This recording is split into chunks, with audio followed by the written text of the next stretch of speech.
a very good morning to all of you. It's wonderful to be back at TGIF. So thank you, Thorsten, for that invite, and wonderful to see so many people here for what is always a thorny topic: diversity and inclusion, transformation, equality, anti-racism, gender issues, whatever we want to talk about it. It tends to be a thorny issue for most of us.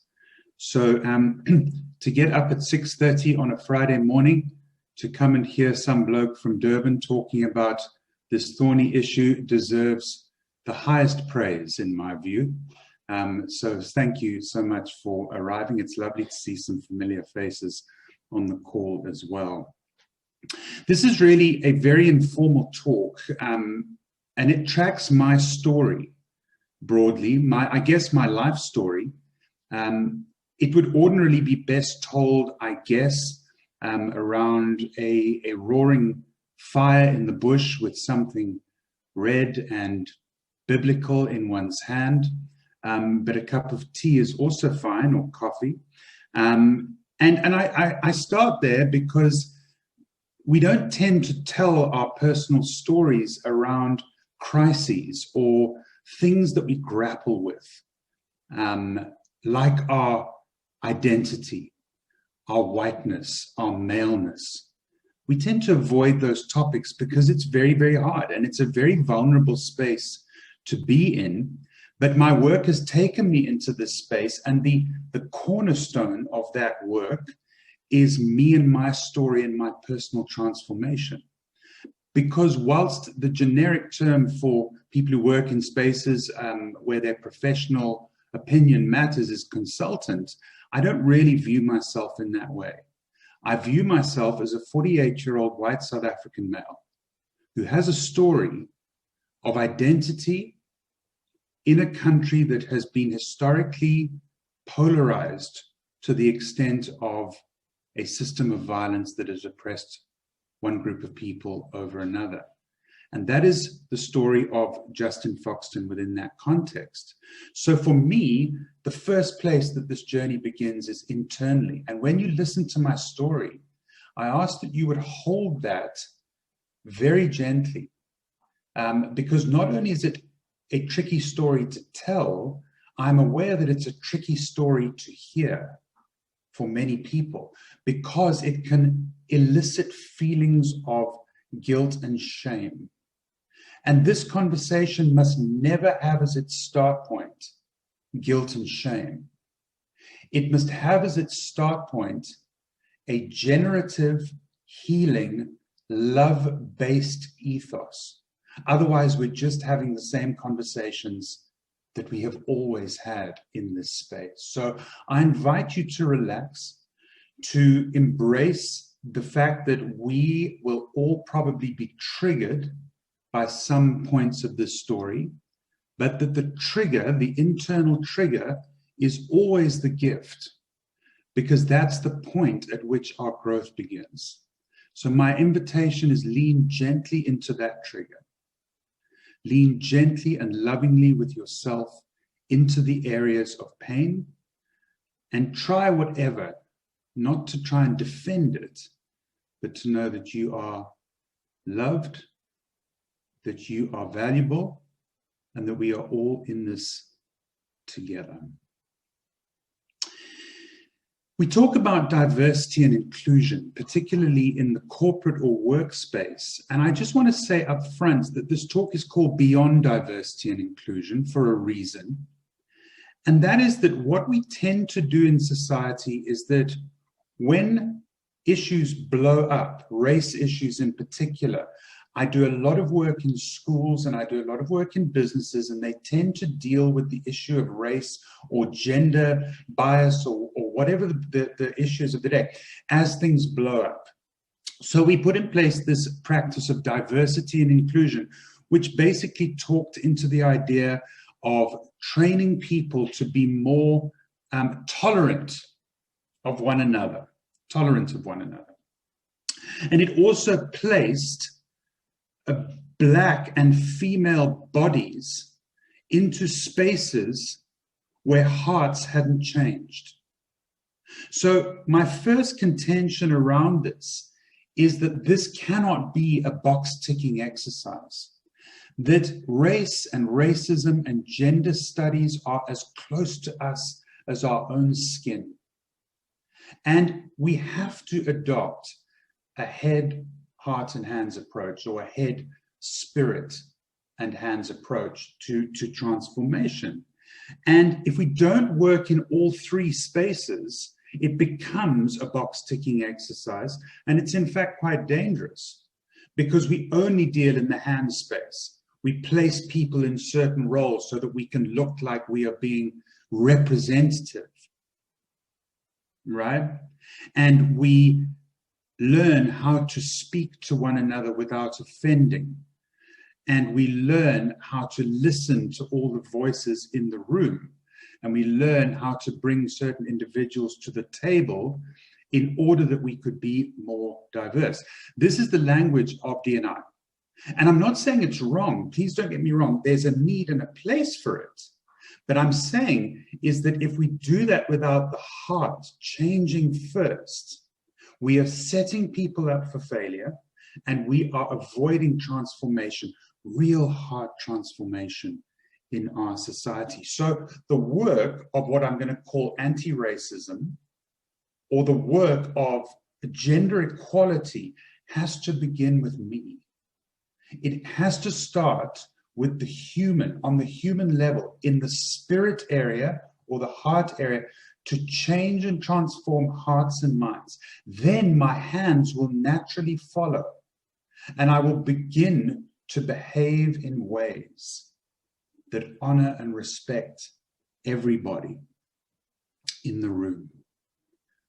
Heart first, heart and head first. The head is an important zone in this conversation because I contend that we really don't understand what racism is, or what it's about, or how it shows up in our society. I contend that gender inequality is something that we don't understand. We think we do, but because we have never intellectually applied our minds to the definitions of these things, because we've never sort of needed to grapple beyond the emotion of it, the kind of trigger point of these things, that we are left largely in the dark. And that's a travesty, because when we hear that word racism, or we hear that word gender bias, our immediate reaction is to go into some form of fight or flight. It triggers a defensive attack mode where it doesn't need to. It doesn't need to. And that's why organizations are so reluctant to do this work. What happens if we're outed? What happens if somebody finds out that we have some racism, latent racism in our organization? Let me assure you, latent racism, overt racism, systemic racism exists in every context in our country. And the sooner we acknowledge that and go, okay, it's here. Let's deal with it. Let's talk about it. And let's have different conversations that are hopeful and generative, that aren't politically correct, that aren't cosmetic, that take responsibility for this huge thing that divides and polarizes and causes such derision in our society. My story around transformation and race is really a story of two unequal halves of my life. So I'm going to tell you about those halves. And again, I ask you to hold them gently with me as we enter into this conversation.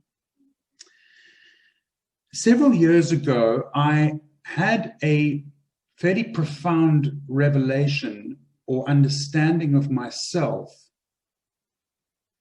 that I was a racist. And immediately as I had the thought, and by the way, this wasn't a Damascus Road thing, this was over several months and years, I immediately went into some form of resistance. And I grappled with it for how could I be a racist? I realize now that it was the start point of my recovery. It was the equivalent of a 12-step program the first step of which is the acknowledgement that I need help, and that my name is Justin, and that I am in a form of recovery. And for the last 10 years, I've spoken about myself as a recovering racist. I am also an anti-racist. By the way, I am also still a racist. And you can be all three things at the same time. Hallelujah. We don't have to get this thing right. We can get it wrong every day, and I do. And I exist in this tension of always being white, always desiring a better world, and always stepping round and through the landmines of this particular topic. So in the first, I'm 48, by the way. I'm 48 and male and white, as I think I mentioned to you. And for the first 40, in case you hadn't noticed, in the first 40 years of my life, I was a very, very good person. I mean, I was quite naughty in my youth, Natalie, but I was quite a good person, generally speaking. And I was not, please understand, I was not a racist. I wasn't a kind of racist. I wasn't a racist. I wasn't one of those racists, one of those racists that, say bad words or are nasty to other people. I was never one of those sorts of racists. I definitely fell into that category of some of my best friends are black. I was that kind of racist, sort of a colorblind, what Torsten was calling colorblind racism. And so this is the first point of where I would begin the work in a room of people to try and make this distinction between overt and systemic racism. We get hooked on overt racism. So we tend to think of racism as, Penny Sparrow who used the K word and we must get her because she's the racist, or those police people in America who kill George Floyd and pursue, they're the racists, or the Ku Klux Klan, or whatever vision we have in our minds of a racist. And that's what we call overt racism. But really, where the power of racism lies, or where the destructive power lies, it is in what we call systemic racism or subtle racism. That's the racism that says, I'm a good person, but does not acknowledge that I labor and live under a system that for 400 years has privileged one group of people over another. And in the case of transformation work, it's privileged men and it's privileged white people. So I needed to acknowledge that as far as the pecking order, the power order of our society went, I was right at the top. I was at the absolute apex of power and privilege in our society. But I couldn't see that because you can't. It's very difficult to recognize one's own reality as the foundation of power in South Africa when you're just living your life. You're striving, you're trying to do your thing, you're studying, you're trying to make a go of life. That's very, very difficult to acknowledge. So whilst I say I was a racist, I don't believe I was ever an overt racist, although actually in my youth I probably was because it was sort of clever. But more than that, I was simply, as a consequence of my birth into an era in a country, I was part of a system which privileged me as a white man in society. So I had two forms of privilege. I had privilege. I was born and brought up in Joburg. I was brought up in Dunkeld, which I think is a nice area. Lovely home. We had a family car, at one point 2 family cars. I went to fantastic private schools. I was at Pridman Prep School in Melrose in Johannesburg. And then I went to St. John's College in Houghton. So it doesn't get much better or more privileged than the education that I enjoyed. I traveled as a youngster. And I never remember, even though our family had some tricky times, I never remember being without. So I had privilege, right? And on the other hand, so where the swing happened 8 or 9 years ago was that I also realized that I had white privilege. And that white privilege was something quite different to privilege, because you can have white privilege but still be an underprivileged white person. And that was the tricky thing. You can have nothing as a white person but still have white privilege. So from birth, I had, and how I define white privilege, and I can't go into too much on this because, and there's lots on the web, but white privilege is simply access. The system of oppression of Black people provided one major gold nugget to white people like myself. It provided us with access. I had access to quality healthcare. I had access to quality education. I had access to daily safety, feeling safe if I walked down the street. I had access to banking systems, to knowledge acquisition, to libraries. I had the access or the opportunity to learn in my mother tongue. This is a huge, huge thing. It's a huge aspect of privilege. I never needed it, but I had legal representation if I needed it, and my opinion would not be discounted on the basis of the color of my skin. And perhaps more than anything, I enjoyed representation of my whiteness in the media. Where I went as a youngster, and pretty much wherever I go now, I see some form of myself reflected back at me.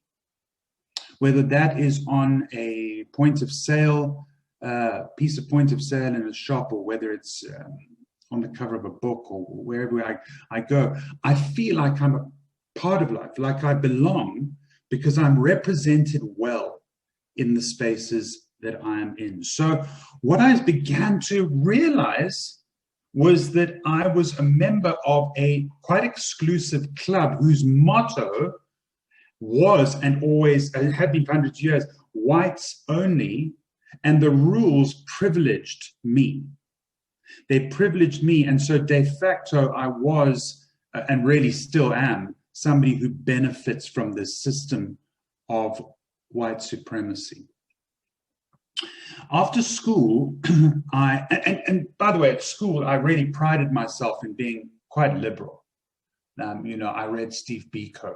I loved having things like Biko's book on my bedside table because it proved that I was liberal-minded and I was kind of open to things, and I used to say things like, I went to a school where the very first Black person allowed into a private school, that was my school.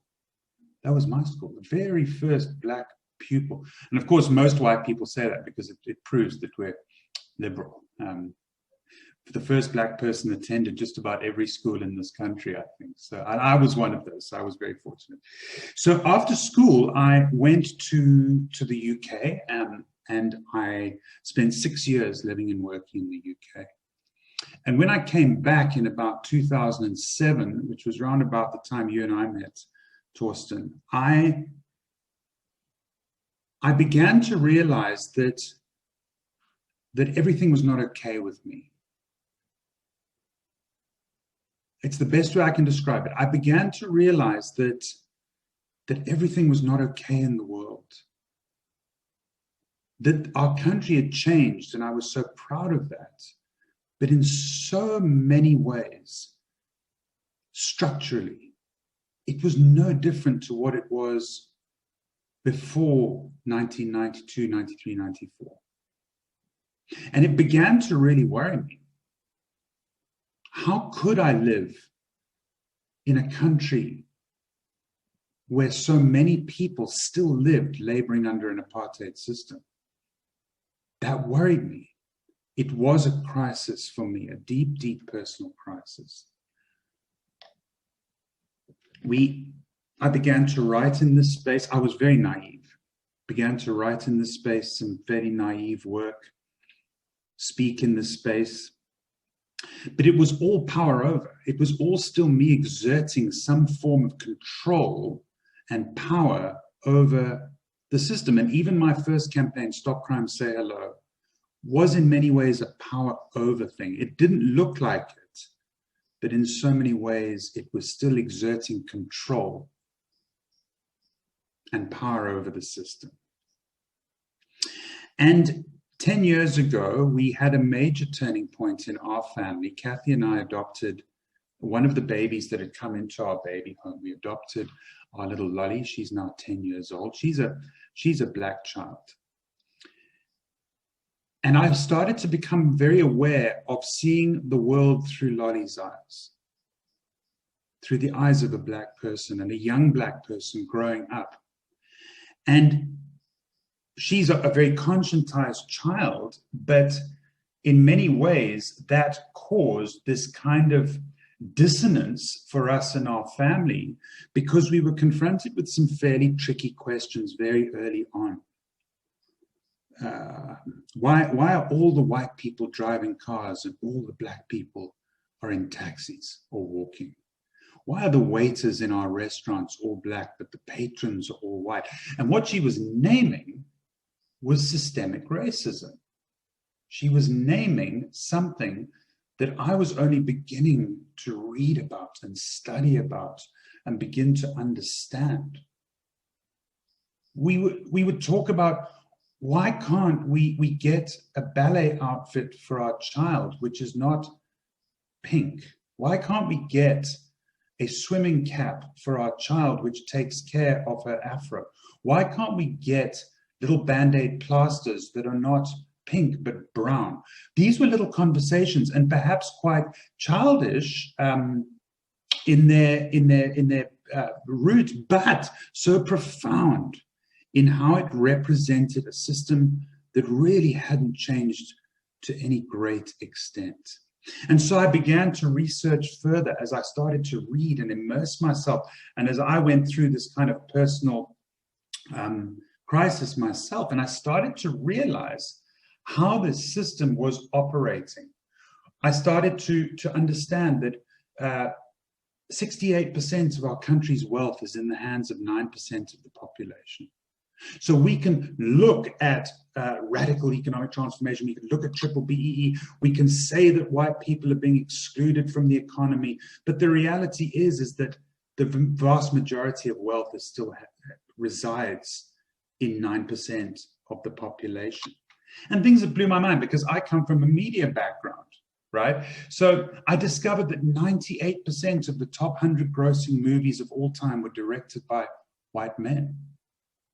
That globally, not just here and not just us, the system was a lens that we saw the world through, and that lens was a lens of whiteness, and it was a lens of maleness as well. And of course, that dominant representation in society of whiteness, and we, taking a little child a black child into a toy shop is an interesting experience that I would recommend that one or two of you take if you've got young children, and start to see how whiteness and blackness are represented to our little ones in toy shops. I'm not just talking about the fact that we don't have black dolls and that sort of thing. That's getting better, thank goodness. But if you look at things like point of sale or packaging, you will notice a trend.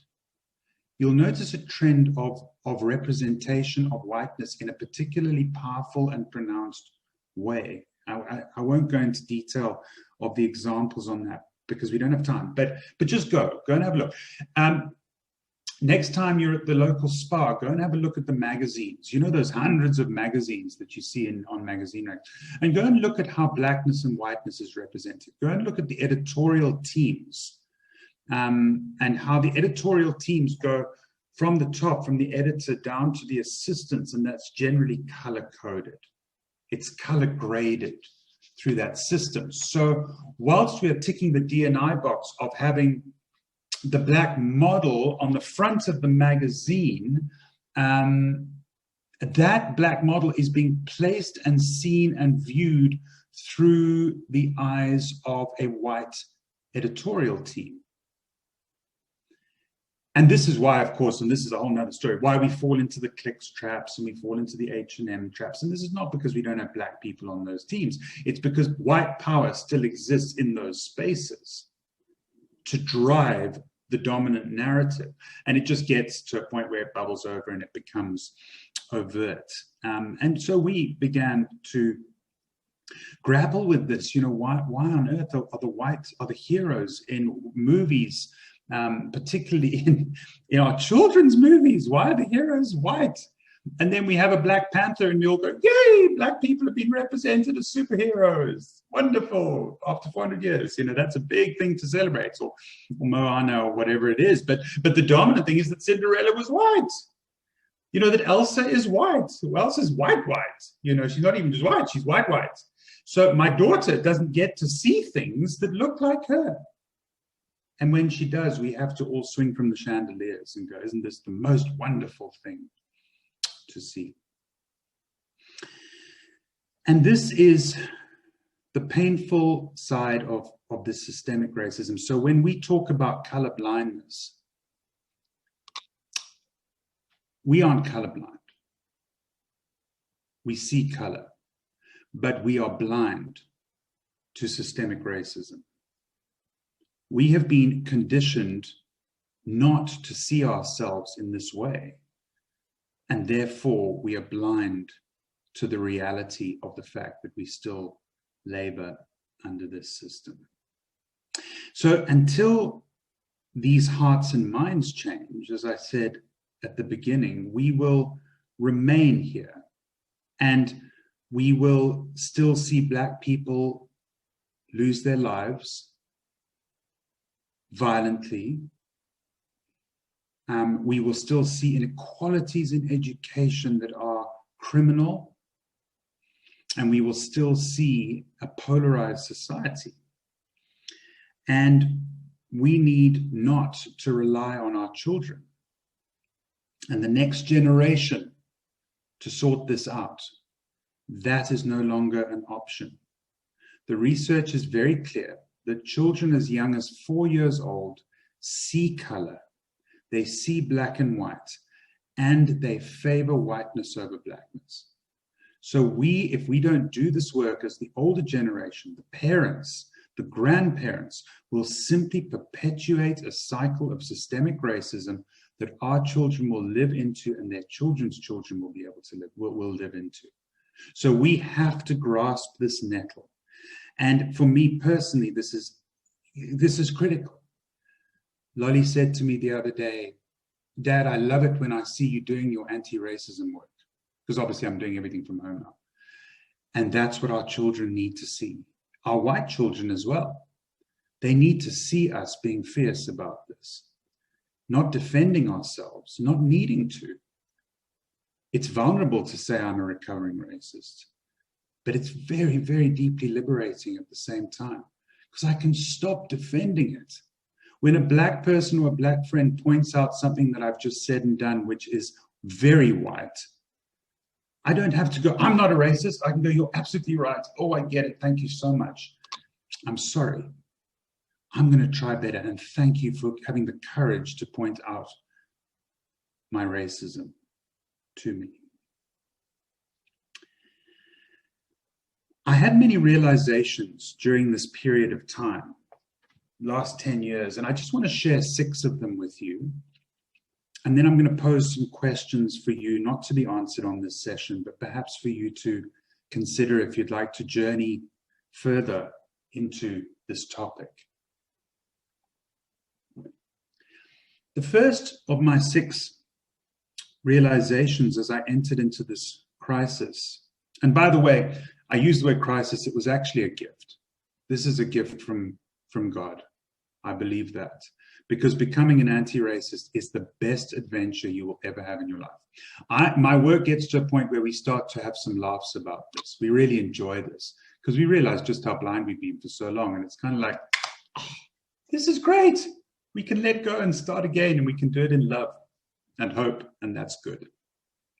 So my first realization, in conclusion really, was that I was a racist and I needed to get into recovery. Why? really to be a better person. I wanted to be a better person. I wanted to be a person that I could be happy with and proud of. And I wanted deeply, and I still do, for the world to be better because I lived. And that takes real hard personal introspection.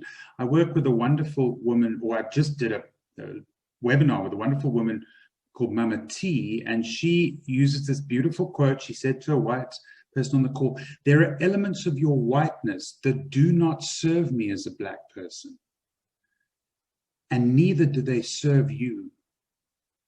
There are elements of your whiteness that do not serve me as a black person, and neither do they serve you. And there are elements of my blackness that do not serve me either, and neither do they serve you. We do not need to be anti-white or anti-black. We need to be anti-racism. We do not need to be anti-white or anti-black. We need to be anti-racism. The enemy is not one another, my friends. The enemy is not one another. The enemy is a system that has been created, not even by most of us, that needs to be consciously dismantled. And I am a part of that system. So number two, I was not the architect of apartheid.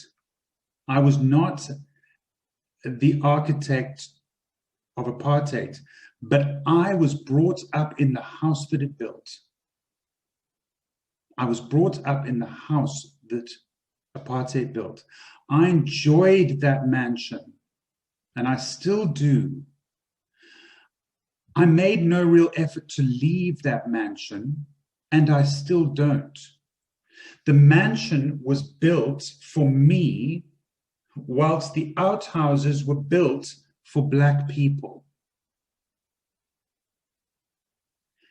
Number three, in the game of life, I hold the power.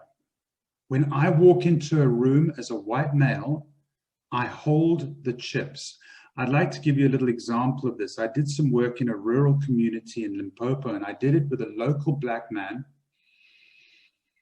and a Zulu colleague of mine, a woman. And when we were going into difficult spaces, perhaps volatile or potentially violent spaces, the two black colleagues would always say to me, "Foxton, you must do the talking today, because they will listen to you where they won't listen to us." I hold the power. It shocked me. But actually, it was absolutely true. I would do the speaking and hands would be clapped. Very uncomfortable. It was true. I had a head start in this life. Tuli Madonsela uses a beautiful analogy of Monopoly. And she said, imagine playing a game of Monopoly where half of the players get all the money first and are given a 1-hour head start over everybody else. The other team just will never catch up. They can't until we have a conversation that shifts the power, that shifts the money, that shifts the balance in that room. Number four, whilst I'm not an overt racist, I was and always will be a cog in the wheel of systemic and racism and oppression of black people. I have to work daily to change this. This isn't a workshop. Often I say to my clients, this is going to be a 3-year process, maybe longer. But don't think you can workshop this right and put out an anti-racism statement and everything will go away and be fine. It won't. This system took 4 centuries to put into place. It won't take a 2-day weekend getaway to sort it out. So daily has to be worked on. Daily I fall. Daily I have to rise and pick myself up. But this is what we must do for one another, because we love one another, because we want to be better. My child is already a victim of racism. And I want her to child at her school, I've got a bit of time, said the other day, a white kid, 10 years old, he came up with this thing between lessons. He said, all black people are criminals and all white people are victims. Said little Johnny, aged 10. And I said to Lolly, how did that make you feel? And she said, I didn't mind about that. I know that that's not true. That's what I want for this generation. a generation of kids that can listen to it, accept that it exists, and say that's not true and I'm not taking that on. Number 5, in the context of my newfound knowledge of how this system works, I can no longer claim that I'm colorblind, that I'm non-racial. No, race exists. It's beautiful. It's wonderful. We don't want to be non-racial. We just want to be anti the racism that causes people so much damage.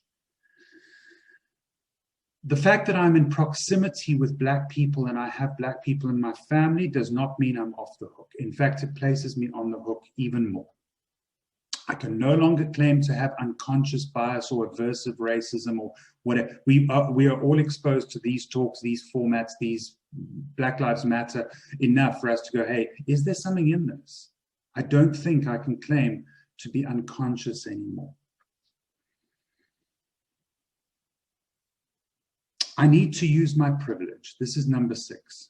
I need not to deny my privilege, but to use my privilege to heal society, to speak and use platforms which actively work to shift the conversation and to create new dialogues of equality. My commitments are, I've decided to confront my complicity in a male and white dominated system for the rest of my life.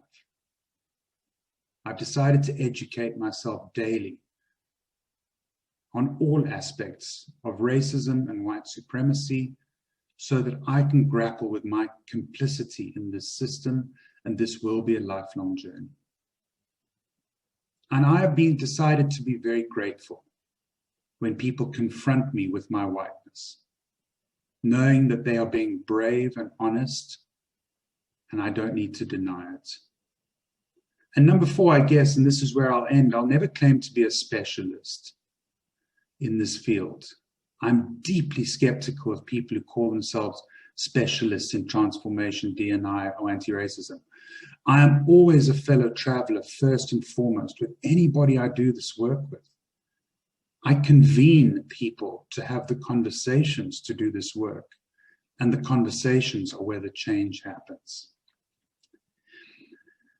I'm going to leave you with a few questions. You don't have to feel you have to write them down or do anything with them. It's just an invitation to take this conversation on in your own personal life and perhaps in your organizations. And the questions are these. Am I ready to start my own journey of recovery?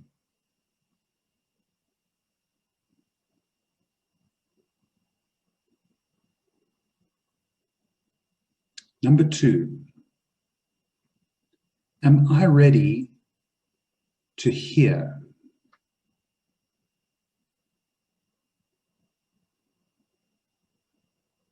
Number 3, am I ready to feel?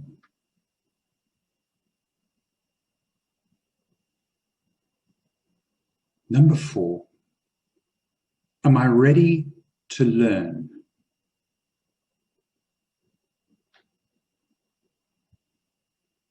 Number 5, am I ready to speak out?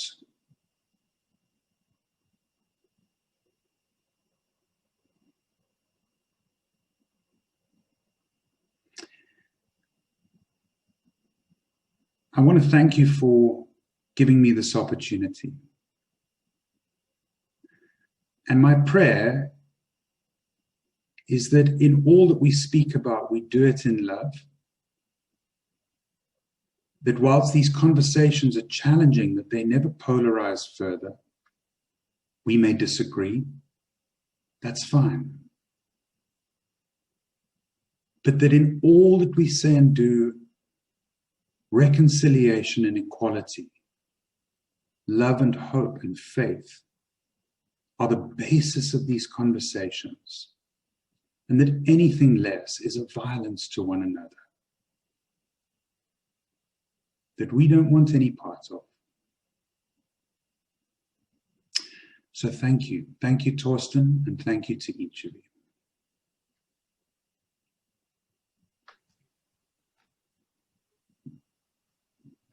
Perhaps I can also read one or two of the comments that have come through.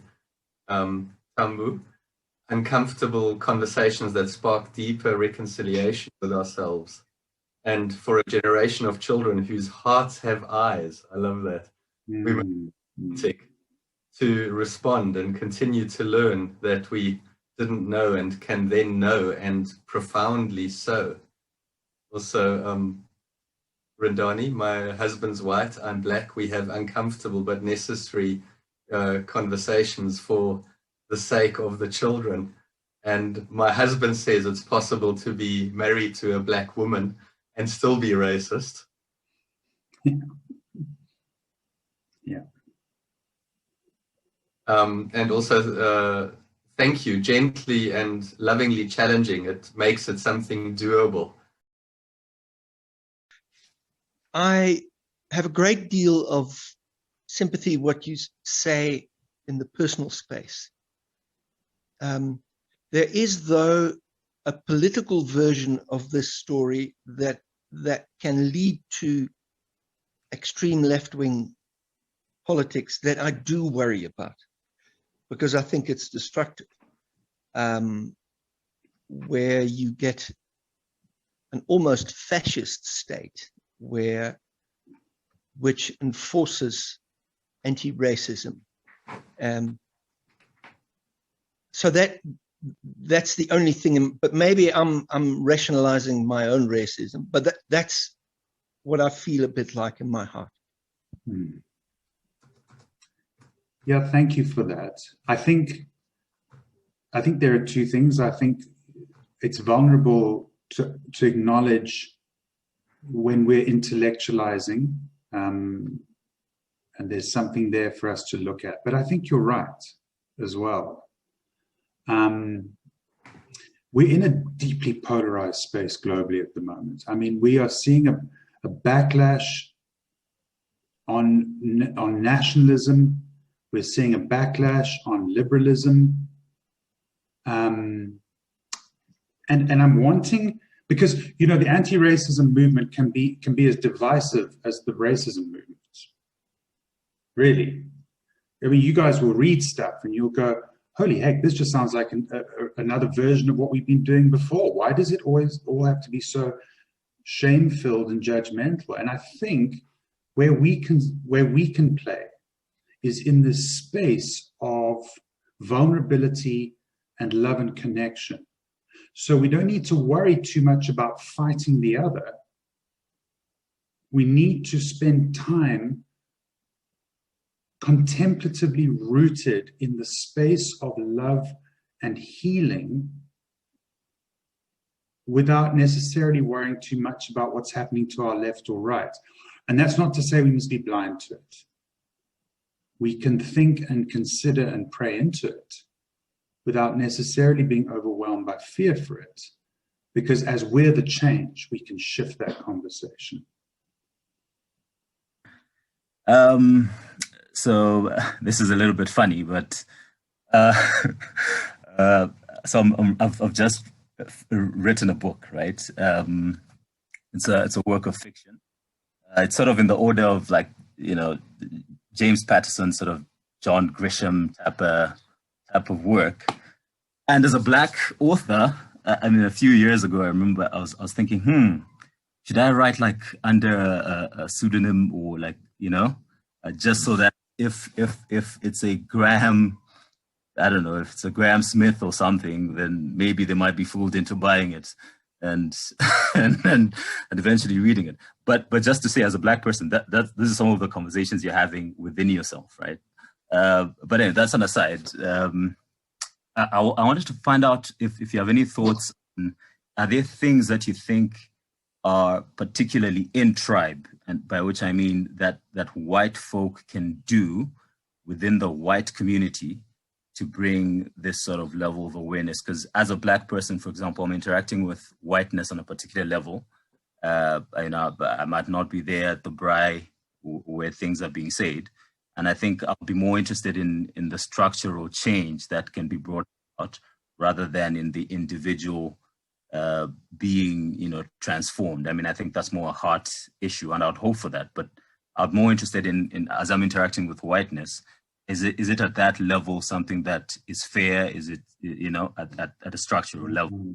But do you think that things that are in tribe that white people can do to the white community to bring some kind of improvement, etc., awareness? Yeah, thank you for the question. It's complex, that. And I think the story of your book is quite illustrative of how that system that would cause whiteness to be more acceptable on the cover of a book is the system we want to change. And unfortunately, I'm not sure that there's a quick way through this. I think we've tried to make it, the quick way is to go to the hands quickly. Go, okay, let's just change the system, stick some black people into this boardroom, stick some women into executive teams. But we've noticed that doesn't work. And I think, and this is just my contention, it's because we haven't, and I'm going to talk to white people because I'm white, we haven't had these conversations because we're so frightened of destabilizing our power base. We do not have this conversation because it's tricky only. We have it because we have something to defend. If you notice how these conversations happen, they get the blood pressure up. This is happening in the government and that, what about land redistribution without compensation? And my blood pressure's rising. And we haven't taken a chance to go, whoa, let's bring this temperature down. And let's ask ourselves some really interesting, different questions in the heart space and in the head space. Because if we go directly to the system or the hands, we've missed the opportunity. And so the organizations that I'm working with who are really doing this work are the ones where I'm seeing the most systemic change happening. If they're starting at that point of diversity and inclusion, I'm not seeing anything. But when you work with an organization, I invited a couple on here, where that CEO and that exco team are putting up their hands going, my heavens, I am a recovering racist and I want to sort this company out. I can see how the systems in this company or the school have protected whiteness, and I need to do something about that for my own moral conscience, for my own sanity. The system changes like that because they start to see how the system they've created is perpetuating privilege, perpetuating racism, perpetuating division. They go, how can we have that canteen? How can we have that pay structure? How can we have that? And suddenly, whoa, change happens.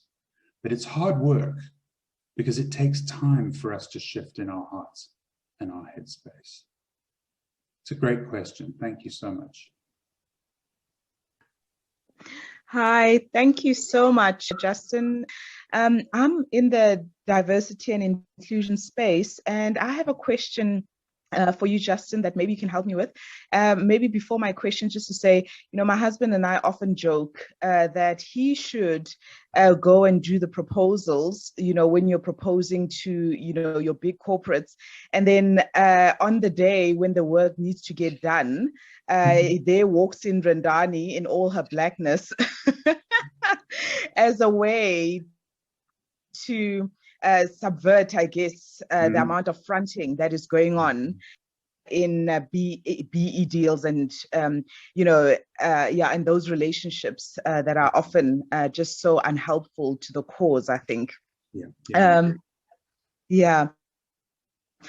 Justin, a question about corporates. A lot are obviously receiving pressure, legislative pressure, and that leads to compliance-driven kind of BE. How do we get to a leader-led BE where it is, I guess, the CEO and the functional heads who take it on? How do we take them on that journey? How do we how do we walk along with them to show them not just the blah, blah benefits that are listed on the PowerPoint presentation around D&I? How do we get the minds and the hearts of senior leaders so that it is not an agenda point or it's not a performance metric, but something they can powerfully and structurally address in their organization, since we are operating in Africa. And so that's my struggle as a diversity and inclusion advisory consultancy. Look, I think we should probably have a longer conversation about that. So my short answer, I think, is that this is not an either or. It's a both and. And if our entry point is through compliance, I'm okay with that, provided we are knowing that we've got to lead people on a heart journey as well. And that means that we, particularly, I think, in white spaces, so I'm talking white exco teams, as white people and practitioners, need to be willing to have these vulnerable conversations around the fact that compliance is not the only factor here, but that heart change is. And that's why I think, and thank you for being vulnerable with your question, because you're a D&I practitioner. I think that's the trap that D&I has fallen into. It's kind of masqueraded as a transformation exercise, but underneath it's just maintaining the power imbalances. So we've got to talk slowly, maybe carefully, maybe gently, not too gently, not too slowly, strike the balance and lead the leaders on a journey into a new space where they can change heartwise and hence the system. I think it's working together, and definitely not definitely not an either or. But I'd love to chat more about. I think that's interesting, and I think we should talk more about that. Brian made some comments. One would need to scroll up, so let me just read it out. I've realized that many of our audience will hear us through the excessive political division of the day. When we say nothing of politics, but get political questions, I have decided to actively challenge the political basis of our engagement on these topics. So perhaps we need to actively create a social and economic context and shun the political context, which is often the overriding lens due to news and fear. Just want to comment on that or respond to that? I completely understand why we're feeling anxious right now around the politics of division and polarization. And again, I'm not entirely sure, unless you operate in political spaces, but I'm not entirely sure again if it's an either or. I do think that we have to engage this topic in a very both and way. You know, I don't think anytime you're tempted to fall into polarities or either or thinking with this, you are falling into the trap of power over. I'm saying that to all of us, not to the questioner. You're falling into that trap of wanting to be right, wanting to be back in charge of these difficult feelings. And that's the trap we must avoid falling into, because that's when we get defensive. Do we read the Bible through white privilege, through the lens of? We do everything through the lens of white privilege. We can't not. Our whiteness, as I said, is as close to us as our skin. And by the way, that applies to, I mean, there was this lovely point on the chat here about somebody who teaches Sunday school. And one of the little girls asked, but God is white, isn't he? After a long discussion with her, I went to Books to look for a black God picture, and there wasn't one. So yes, we do. We do everything through that lens until the scales drop, until we see how we're doing this. We're doing life with that lens. And then another sort of a two-part comment: actively creating new economic and social context takes actively not participating in the status quo, but it's doable, like living off the grid. And how do you invite or compel people to grapple with those feelings of shame? On what basis?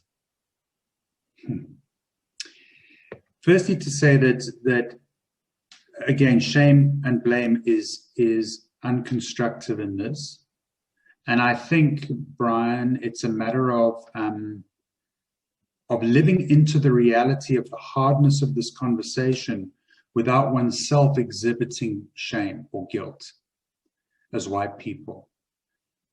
I can take full responsibility for my complicity in a system that I am embarrassed of, but not feel shame or guilt or blame anybody, but be comfortable in that space, even though it's a vulnerable space.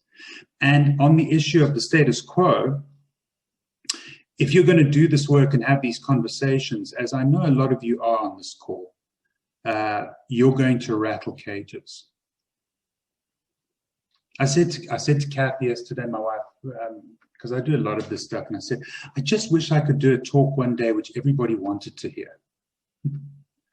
One of the, like the Garden Birds of KZN, for example. It's a lovely talk, but it rattles cages, and we always will. First and foremost, our own cage, you know. And again, let's challenge it. Let's challenge the system. We don't have to be either or to challenge both systems, the political system, the social system of inequality. We just have to be brave. It's back to that question, am I ready to speak out when I see it in myself and others?